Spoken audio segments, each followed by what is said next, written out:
The structure of diamond.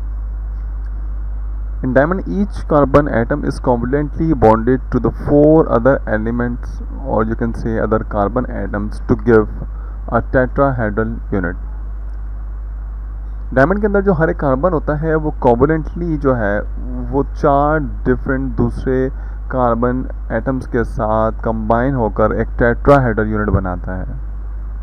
Four corners आप इसमें देख सकते हैं कि ये फोर कॉर्नर्स जो कि टेट्राहेड्रल स्ट्रक्चर के लिए रिस्पॉन्सिबल होते हैं, उस तरह से ये डायमंड अरेंज हुआ हुआ है.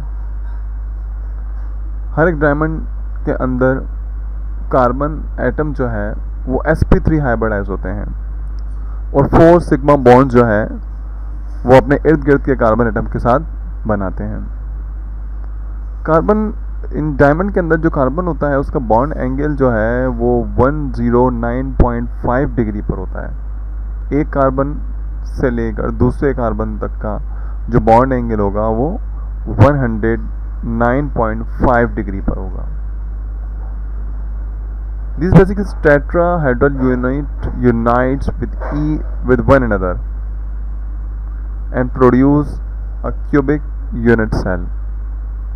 जो बेसिक टेट्राहेड्रल यूनिट होते हैं एक दूसरे वो यूनाइट होते हैं एक दूसरे के साथ और प्रोड्यूस करते हैं क्यूबिक यूनिट सेल.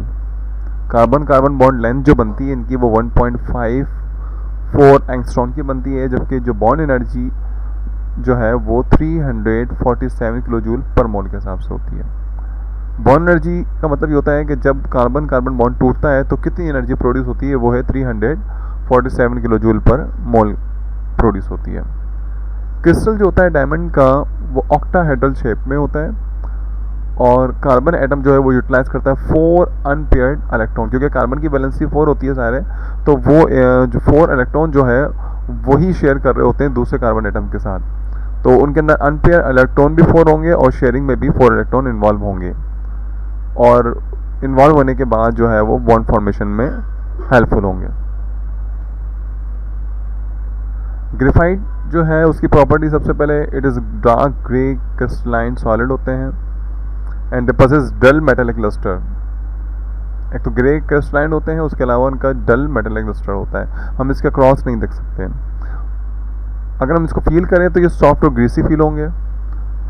इसको इस्तेमाल कर सकते हैं हम लुब्रिकेंट के तौर पर और डेंसिटी इसकी 2.2 ग्राम पर सेंटीमीटर क्यूब होती है.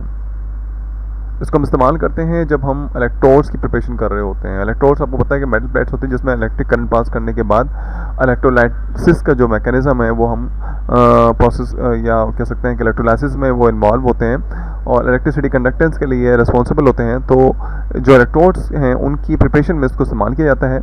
उसके अलावा इसको पेंसिल जो लेड पेंसिल होती है उसमें बनाने में इस्तेमाल होता है. न्यूक्लियर रिएक्टर में एक मॉडरेट के तौर पर इस्तेमाल होता है और इसके पास जो इसमें जो है वो हाई इसका मेल्टिंग पॉइंट भी होता है.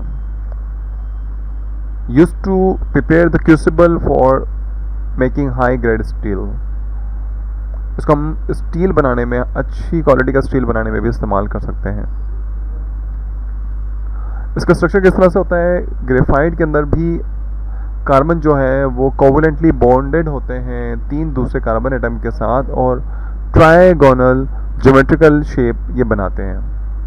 जो बॉन्ड एंगल होता है इनका वो 120 डिग्री सेंटीग्रेड बॉन्ड एंगल होता है 120 डिग्री पर होता है. ये सेंटीग्रेड नहीं है बल्कि डिग्री है, 120 डिग्री पर होता है. और जो कार्बन होता है इसके अंदर ग्रेफाइट के अंदर वो sp2 हाइब्रिडाइज होता है.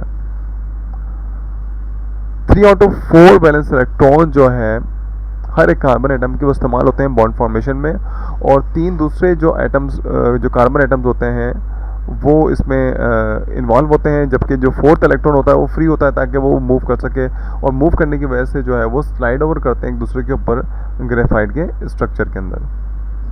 जो बेसिक ट्राइगोनल यूनिट्स होते हैं वो एक दूसरे के साथ कंबाइन होते हैं बेसिक हेक्सागोनल स्ट्रक्चर या रिंग बनाते हैं और इसका जो बॉन्ड एंगल होता है कार्बन कार्बन का वो 1.42 एंगस्ट्रॉन का होता है.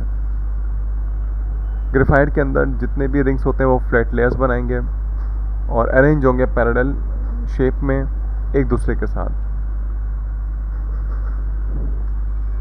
ये जो लेयर्स होती हैं इसकी जो कि स्लाइड ओवर ग्लाइड ओवर कर रही होती हैं एक दूसरे के ऊपर, वो तकरीबन 3.35 एंगस्ट्रॉन की होती हैं, और इतना डिस्टेंस जो है वो एक दूसरे से दूर होती हैं, और जो इनके दरमियान जो फोर्स मौजूद होती है वो वैन डेर वाल फोर्स होती है।